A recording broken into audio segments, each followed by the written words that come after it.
Hello, my name is Andrei and I am developer for BricsCAD civil functionalities. In this demo I will show you new features inside of version 21. So we'll create a demo, we'll create a conceptual design of the road, and we'll try to make two different variants of the roadway.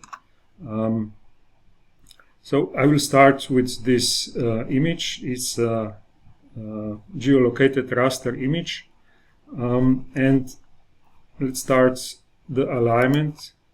Let's start to create alignment in 2D first. So we'll select select the horizontal alignment and then pick points, and I will just pick points to create alignment in horizontal direction. So this alignment polygon defines the straight lines, the curves, the spirals for this alignment here. So, and I will stop at this point. So as you can see, alignment has been created. So this is a horizontal alignment entity with some, let's say, custom behavior. I can select the grips for the PI points. I can move the radius. And also the alignment has its own properties. So if I select here the element, I can iterate along the alignment, and the element or combination of the elements is displayed here, and I can see and edit the alignment properties directly here in the properties panel. So if we switch to options, we can choose what kind of alignment elements will be created. So we have we can create arcs or combination of spiral curve spiral elements, and we do have similar setting for the vertical alignment. Also here we can create arc or parabola. So once horizontal alignment is created, we can create a vertical alignment. So to do that, I will first insert the thin surface. So here inside this magenta boundary. So let's go to thin. And since the surface is quite large, we'll define the clipping polygon first, which is this magenta polyline. And then I will go to import option and select multiple files. I could do the same also after the surface has been imported on the larger area. I could also use this boundary clip, and all the points outside of the boundary would be removed from the surface. So I will continue now with the creation of the vertical alignment. To do that, so I will first open two viewports for better representation.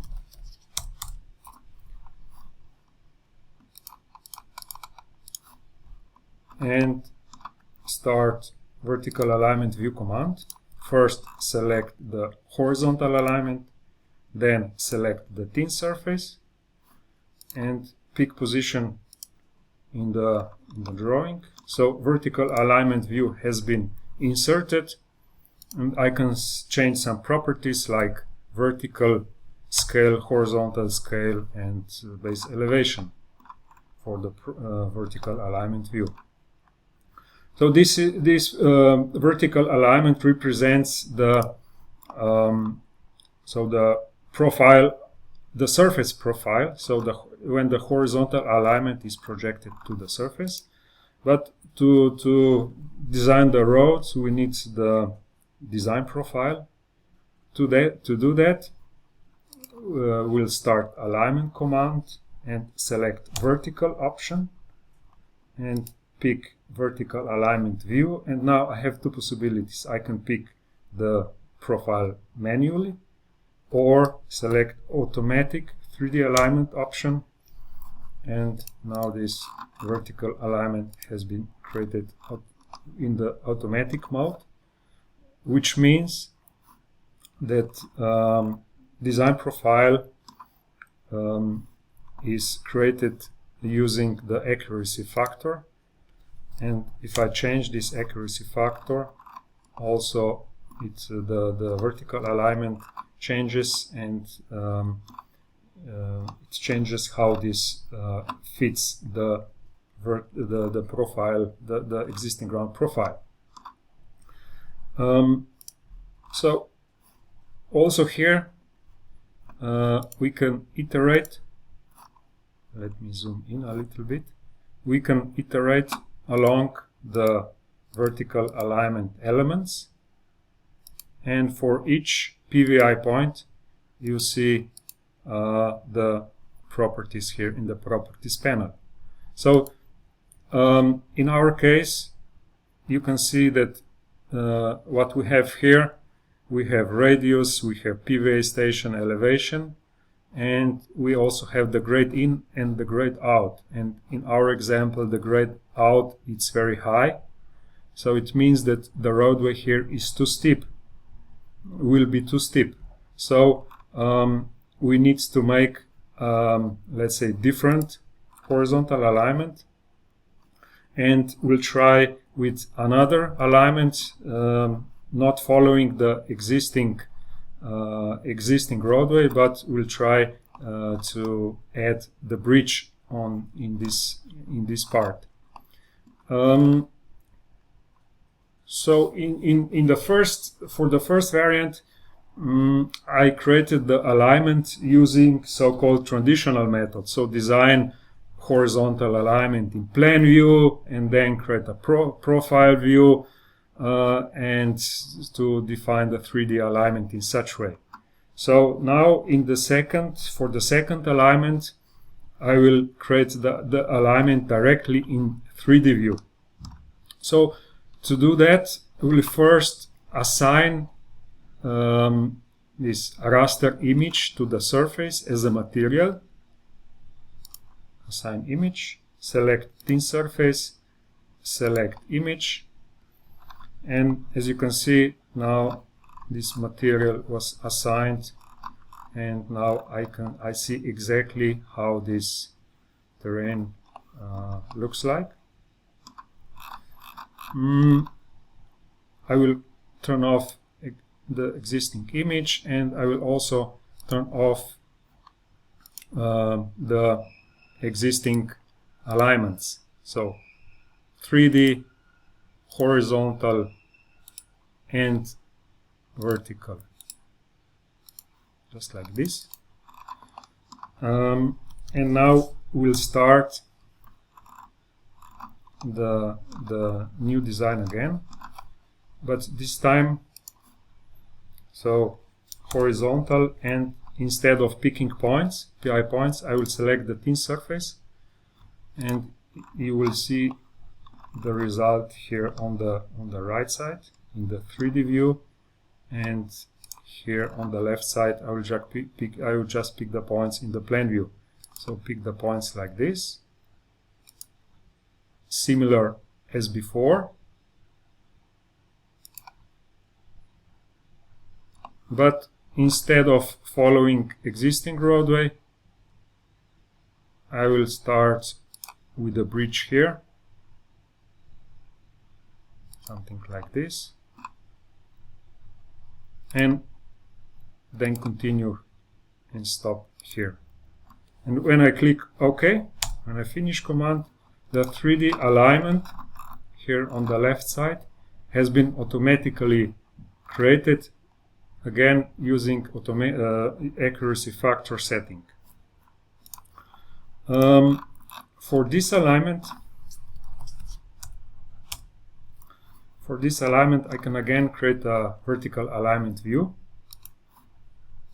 Select, place the point, and now I get all the vertical alignment. So existing ground and the design profile here. Again, change some settings, scale setting to see that better. And I will also change the accuracy factor to remove some of the points. And still here, this part is too steep. So I will select the alignment and change the mode to the manual mode.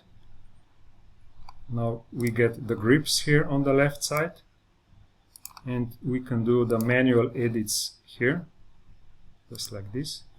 But still some PVI points are too much, so I will remove them. So for example, I will remove this point and maybe this one also. So to have this, let's say, vertical alignment. And if we go now to the third PVI point, you can see here is 9%, which is much less for the road than before. And we can say, okay, this is okay, and we can finish with the vertical alignment. So now we'll create a corridor. Corridor is a 3D object which represents the model of the 3D model of the linear infrastructure, not just the road or the rail. It can be also other objects like retaining walls, for example. So to create a corridor, we need 3D alignment. We have this 3D alignment on the right side. And we need the corridor template, because this corridor is so-called template-based corridor. We apply the template along the 3D alignment and get the 3D model in such way.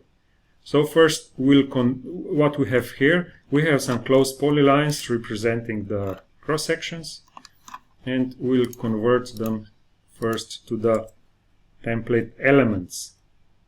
So this one, 2, and let's do it same for this one, the third one. And after we have the elements, we can create a template. So first template will be here, and we will add this template element to this template. Okay, and let's do the same for this one, here and here. And for the third one, we'll create a little bit different. So the template could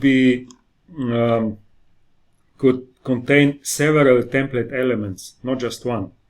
So for that purpose, I would create additional template elements for the safety barriers, for example.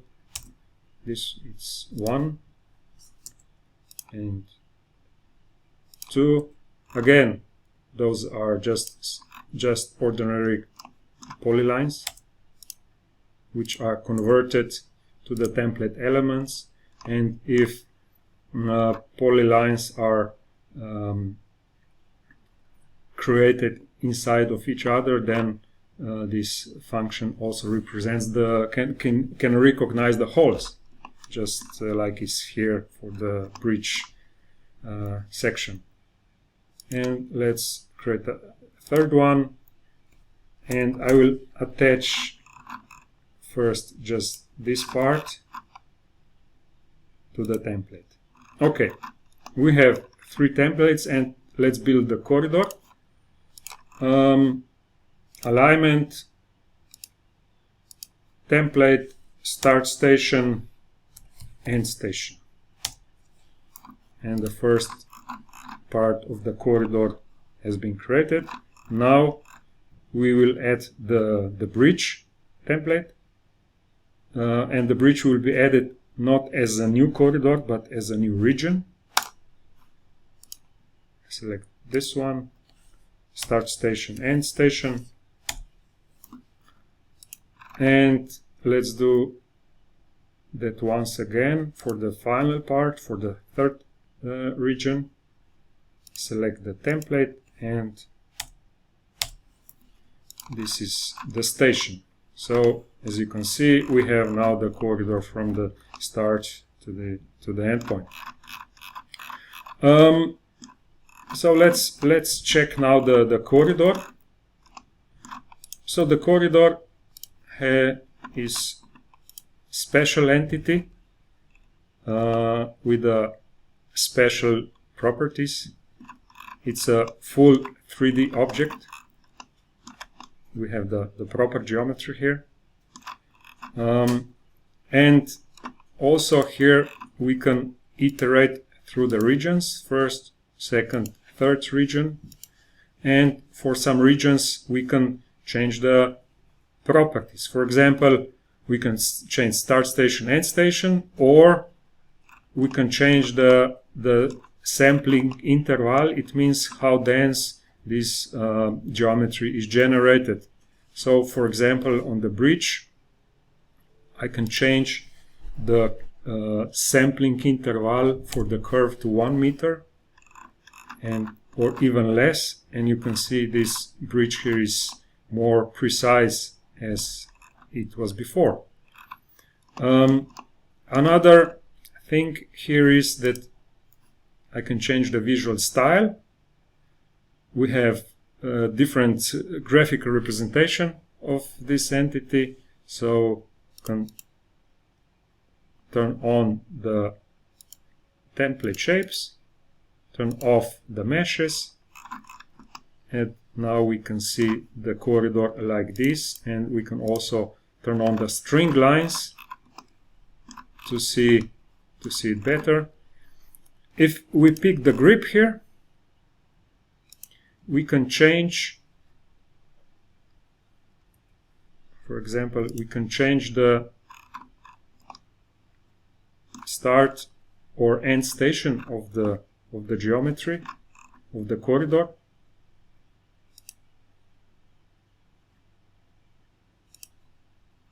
And then we can, for example, connect previous region to this one. So we can change the stations of each region also with the grips. Let's go back to the mesh representation and turn off the templates and the string lines.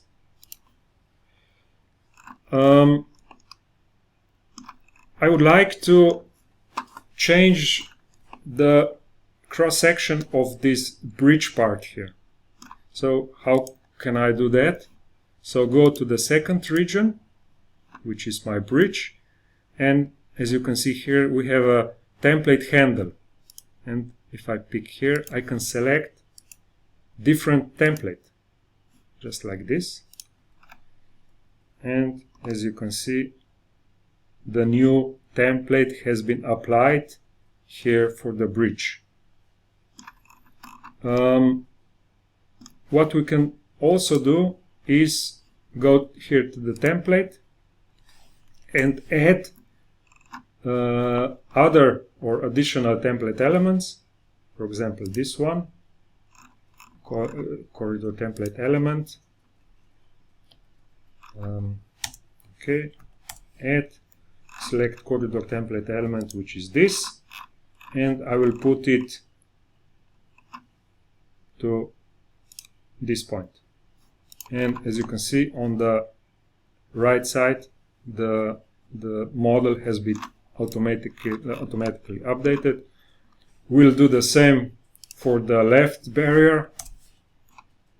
Select the again template element and place it here, and we can also do the for this New Jersey here in the center line.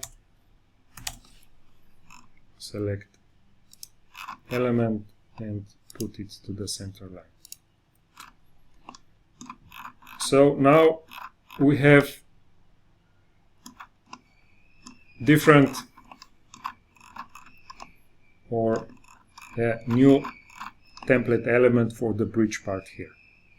And if I move some of the parts, let's say I can just move it to with the grip, or let's say put it here, for example. Also updates in the real time. So once we have a corridor, we can continue our work with the cut and fill embankments. To do that, we need to first have the geometry. So we'll create a cut and fill with the grading entity, and grading entity can be attached to the polyline. So we'll extract polylines from the corridor. You can say polylines here, and select the polylines I would like to extract.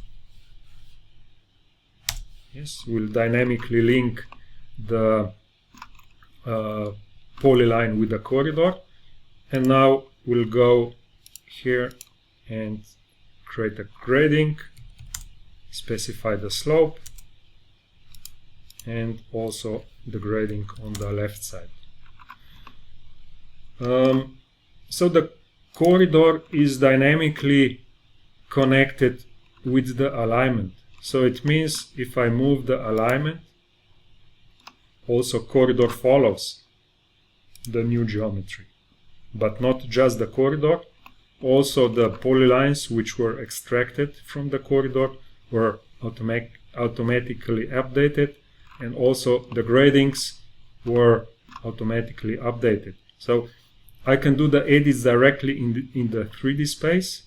So have two different types of the grips. One are for the horizontal editing, and the others are for the vertical editing. So I can also change this, let's say, road in the vertical direction, and I can play with this, find a new position. Of course, this one is not okay, so I can lower it down and really have this, let's say, new geometry in the real time.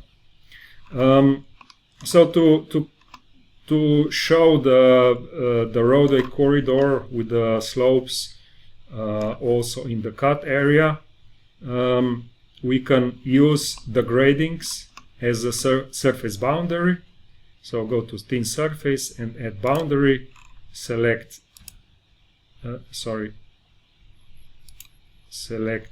first height boundary, and select both gradings. Okay, and this part of the surface has been hidden. To hide this area where the corridor object is, we need to do similar, extract boundary from the corridor, and then use this boundary again as a height boundary for the thin surface. Height, just like this, to hide also this part. And now we can display the corridor again. So once we have a corridor with a 3D geometry, we can use some of BricsCAD parametric technology to add some structural or furniture elements to the road.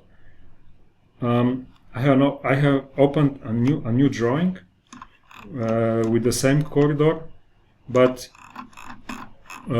some let's say traffic signs were added. So we have just for this demo created a prototype for some parametric blocks. We created few traffic signs, and I can just put them into the model. So also OSNAP works on the corridor, as you can see. But it was not the right point. So I can put it on some. Let's say I can go here to, for example, to midpoint, and this is my sign. So it was created using 3D parametric technology. So if I go to the properties, you can see it's a block reference, and it has some custom properties, and it has also the rotation. Let me change the rotation to 180 or a little bit more, I don't know, to align it with the alignment. And I can change some parameters for the fundament. I can change the pole height to 3 meters, for example, and this let's say parametric blocks updates. We did similar for the bridge pillars. Also here, those are parametric blocks, and they have different properties. In this case, they have the height. For example, I can change it to 5 or to 12, and I can see here on the model directly which depth or height is needed. I can also change the diameter, and doing that I can play with the model. Then we have created also those abutment walls, but those were created as a separate corridor. So we have created a new template representing this wall geometry, and just put one region here in this part. And if you can see, I can just also take a grip and play or change the length of this wall. Of course, this does not make any sense, so I can put it back. So we have one here, and we have also one here. So this is another corridor with the 2 regions. So then we also have this safety barrier. How we did the safety barrier: basically this top part is comes from the corridor, is defined with the template, and those posts are just the blocks, and they were created, inserted as an array here. And for the array you can change the spacing, and you can get quite good representation of the safety barrier.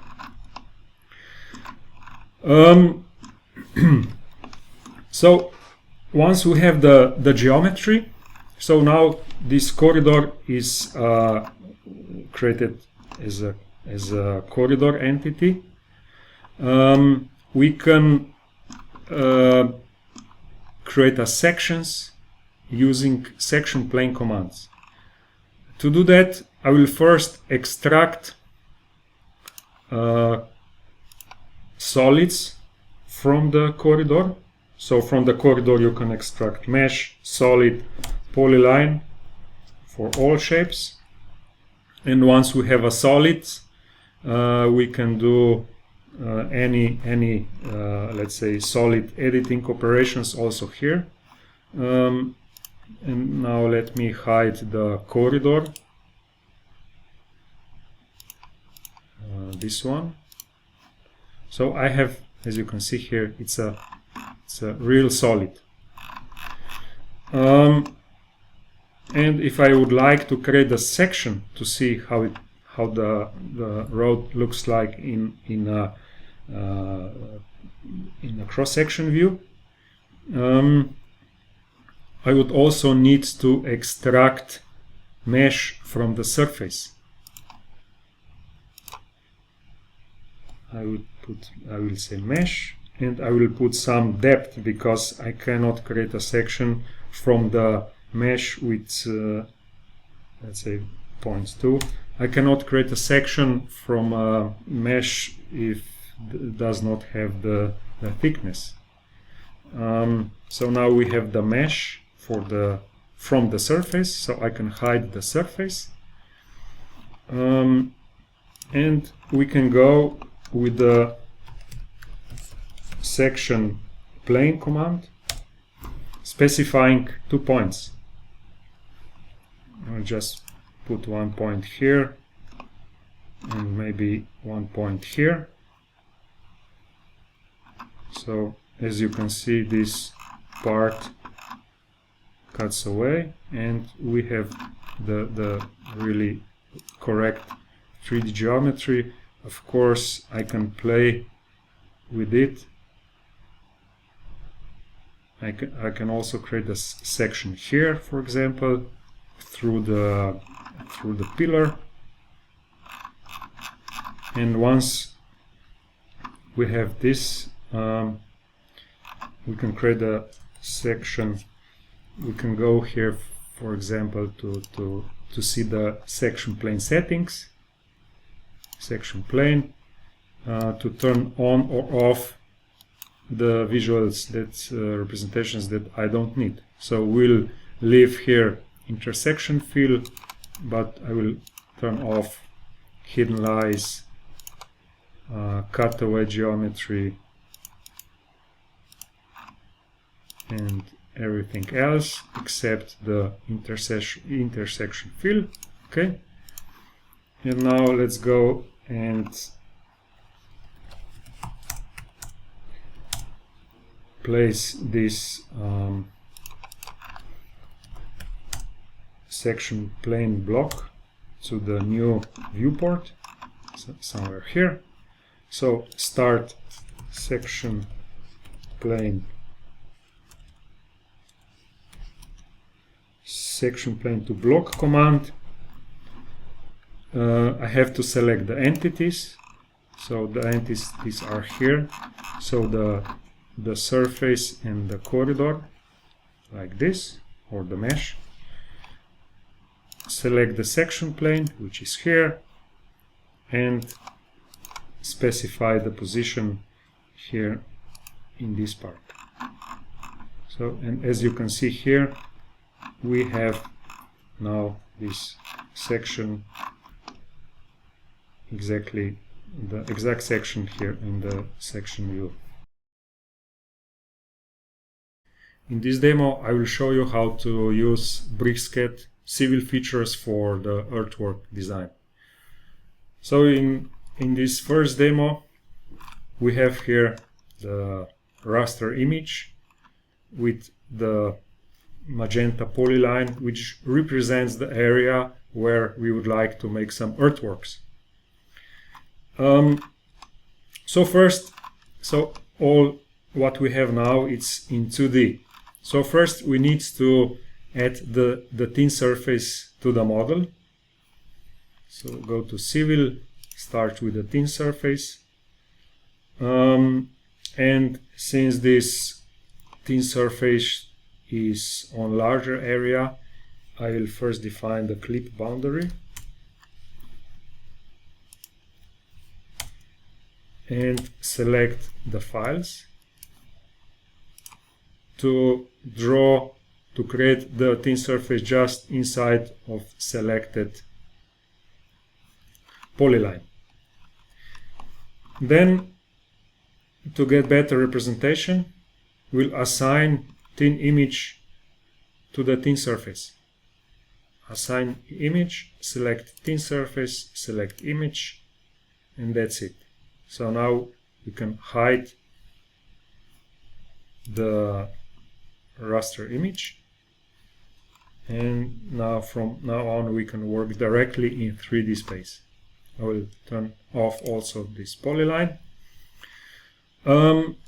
So we would like to use some surface modeling features to reshape the surface inside of this area, but we don't know where this area exactly is in 3D space. So I can use this project to thin command, select thin surface, select polyline, and we get the projected, let's say, polyline. We get 3D polyline, which is projection of the selected 2D polyline on the surface. Sorry, so let me change color of this polyline to, I will select the polyline and let's put it to magenta. Okay. So first we would like to calculate how much of the material of the soil, of the wasted soil or some other material, can we dump in this site, to this site, because as you can see, this site has been also already planned for such a purpose.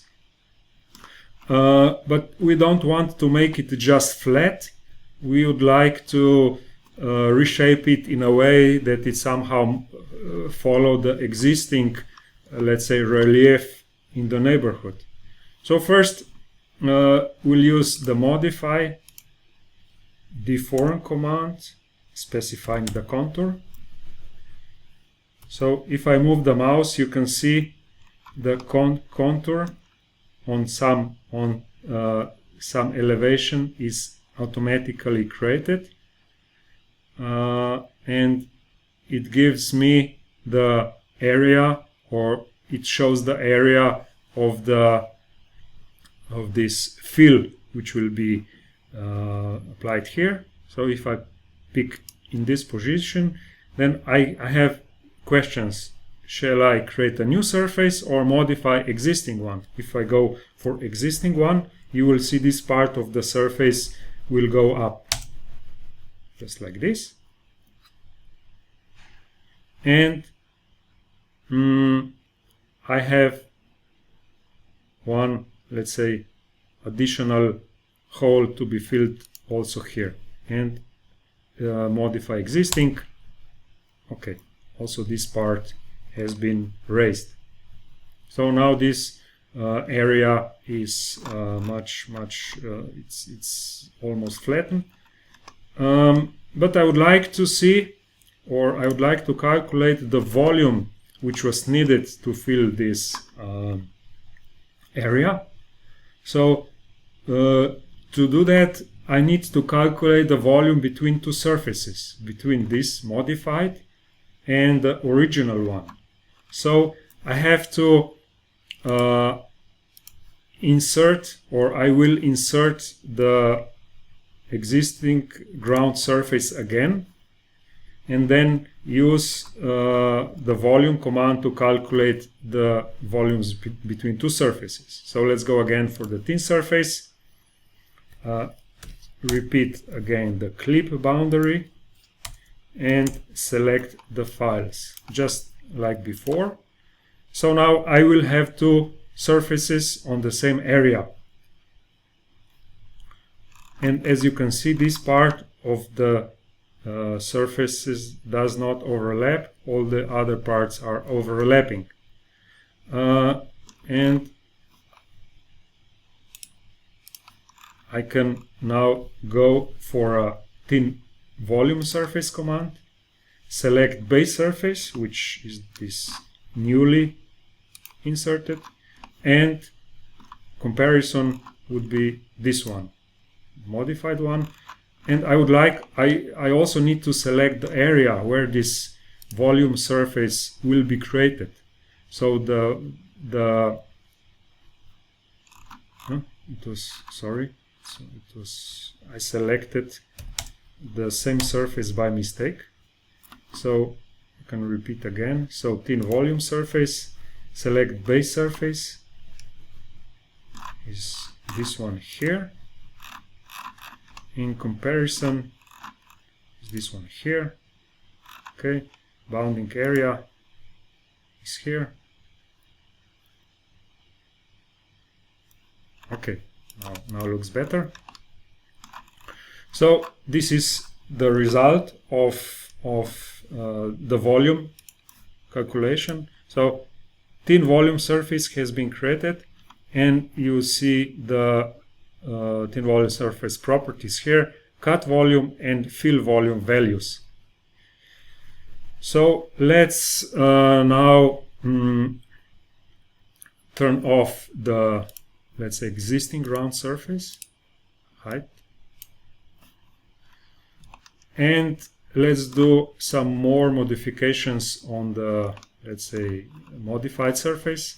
So to see the changes, I will go to the properties again and turn on the contours for the thin volume. So here are the contours.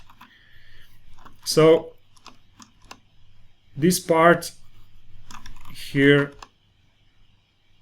is was modified, but it is not as it could be. So we would like to do some smoothing of the surface to get the final shape. So to do that, we can start modify, command again, select surface, and then select smoothen option, and then specify the radius. And while moving the mouse, the surface inside of this area is interpolated, and if I pick the position, part of the surface has been flattened to so this existing ground is more flat, is not so bumpy, and I can also change the radius for some smaller changes like this, or even less. So I can really play with it and to reshape the surface as I want to get kind of natural look. Once I finish the operation, the command, you will see the volume surface will also update automatically. So we have setting here in the options command for civil, general, and associativity, and you can turn on or off thin volume surface associativity. So it means if one of the surfaces based on comparison changes, the volume surface will be updated automatically, and now you can see we have different cut and fill volume values. In the second example, I would like to show how to do the building path modeling. I have another drawing. Basically, it's the same area as before. But so here's a plan view. There are three, let's say, individual objects or houses that are planned to be built in this area.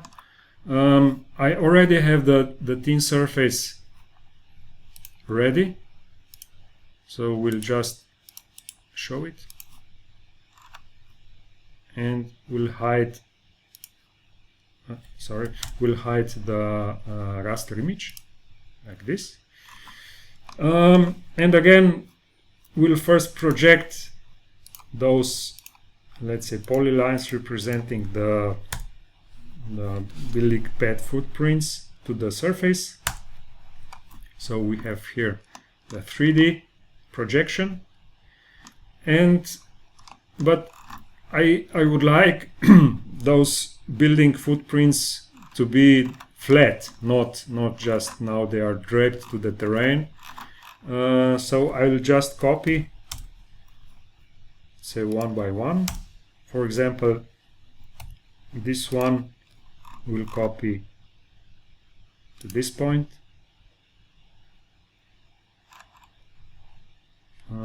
Or maybe it would be better to copy this point to this location. Yes. Then let's go with the second one. Take this point and put it here. And the third one,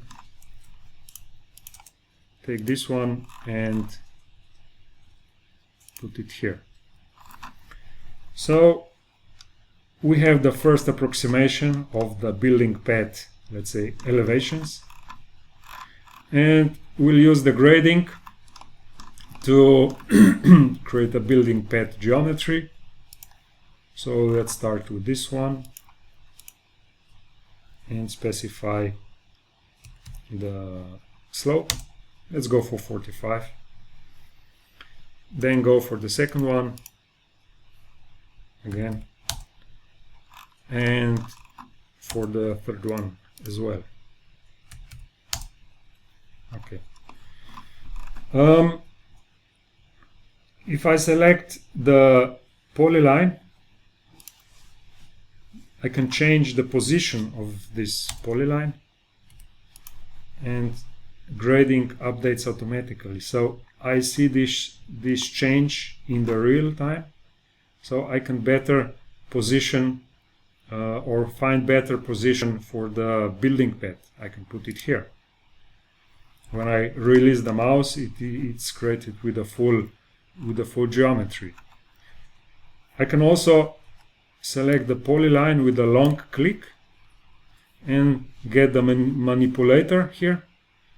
And if I click this one, you can see I can change the elevation of the building path. The ruler shows me the elevation difference, and this is the new position. I can also move the let's say building path in one or another direction.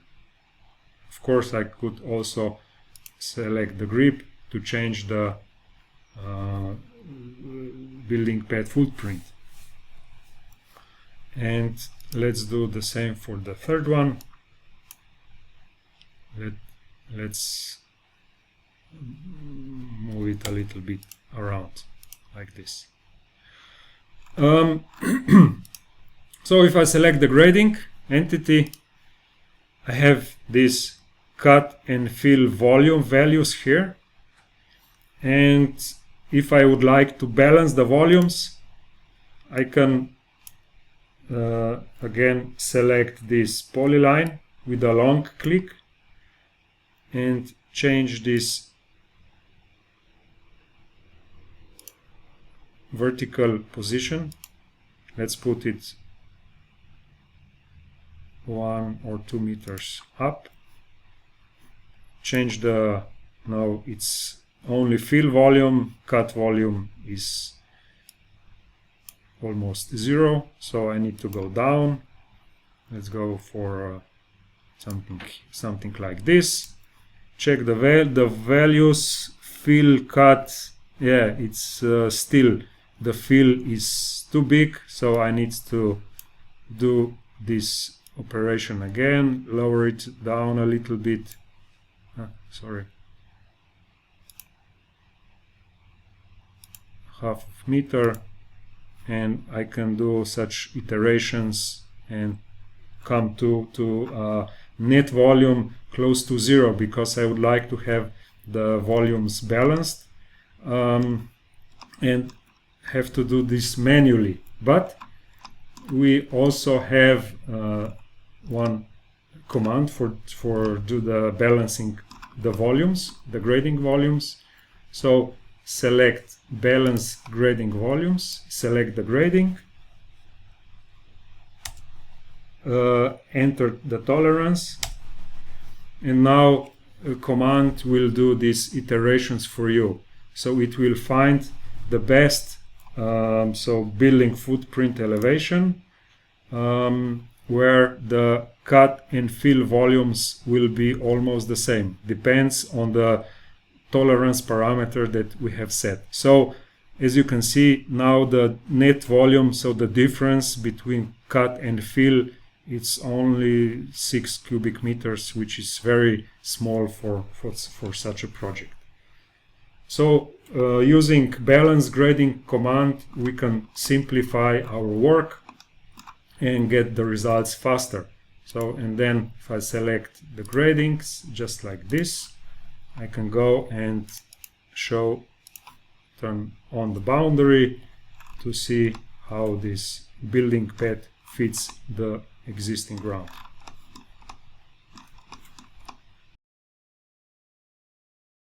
In this demo, I would like to show you how to use BricsCAD Civil API. We'll show you 3 simple examples. So all of 3 were developed in .NET API. So let's load first the DLL file. Okay, and now I will run the command samp to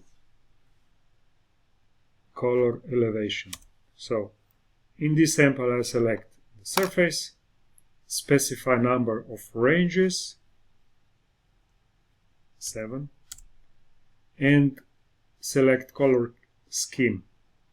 Let's leave it red, and we can create meshes or faces in this example.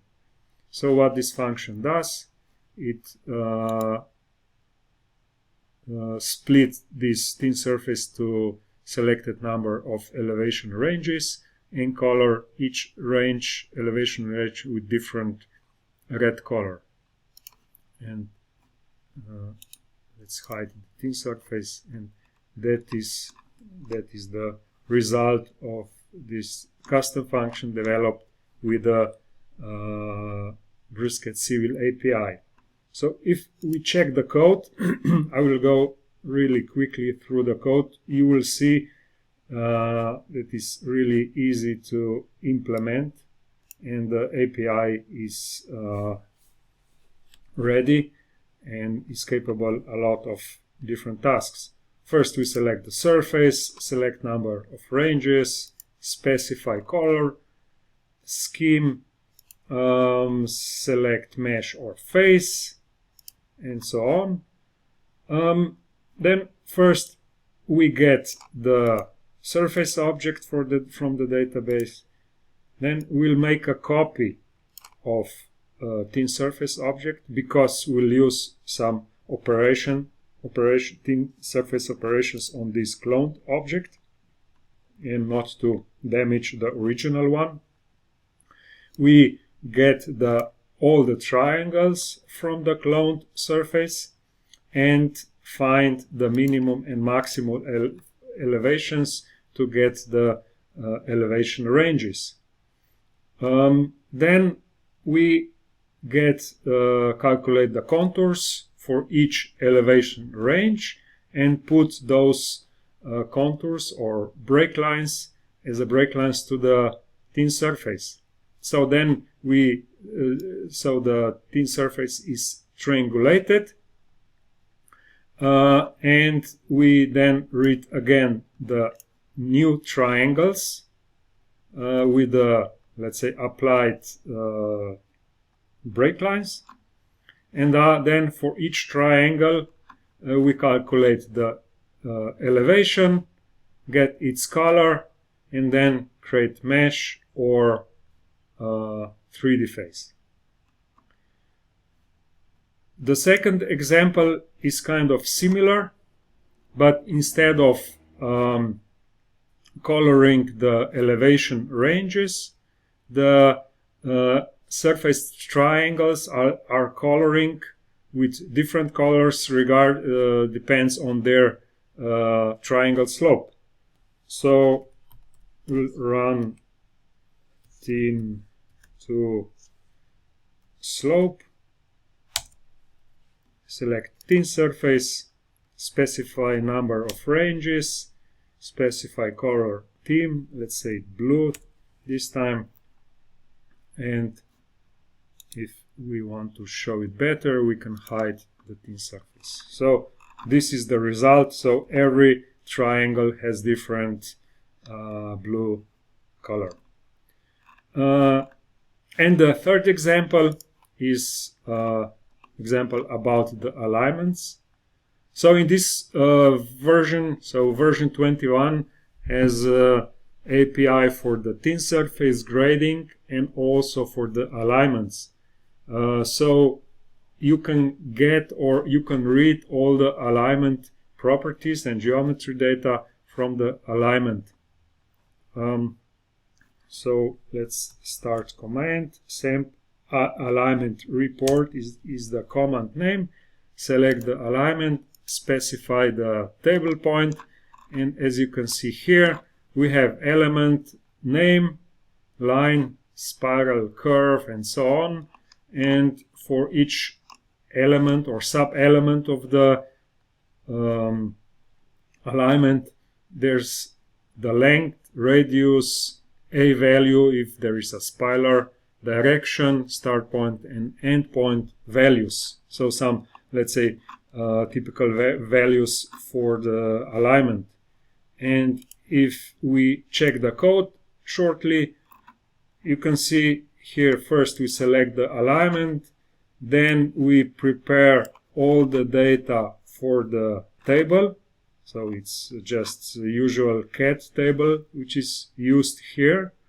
And then in this part we read the alignment data for each element separately. For line we get length, number, direction, start point, end point. For arc we get similar, but we get also the radius. And for the spiral similar, but also get the a value. So and we fill all the data into the structure and create a CAD table, and this is the result. All civil API examples will be included in the BricsCAD setup, and they will be available for you. In this demo I will show you how to exchange data, how to exchange civil data with the BricsCAD. First we'll import civil data from LandXML file. Run the command, select file, and it's here. So we support alignments, horizontal, vertical, and as you can see here, the 3D alignment is created automatically if we have the horizontal and vertical geometry, and also the thin surfaces are supported as well. In second example, I will create civil entities from civil 3D drawing. So we'll open a civil 3D drawing, and we have here thin surface, we have here alignment, and we have here profile. So I can create a civil entities, for example thin surface, run command, select civil 3D surface, and BricsCAD thin surface is created. So let me hide civil 3D surface, and what we have here is thin surface. Then we can convert or create alignment from civil 3D alignment. Similar, select civil 3D alignment, and we have it. So we have the horizontal alignment here, and we have also vertical and 3D alignments. We could get civil data from civil 3D also in different way. Let me open a new drawing, and I will start import civil 3D command. I just need to pick civil 3D drawing, it's the same as before, and command reads all supported civil entities, which are alignment, horizontal, vertical, and the thin surface, and creates BricsCAD civil entities automatically. Once we have, let's say, those civil entities, we can also export them to the LandXML file. Just start export LandXML command, select entities, specify the file, and that's it. And the XML file is created and can be exchanged with other software solutions. So thank you for watching, and bye.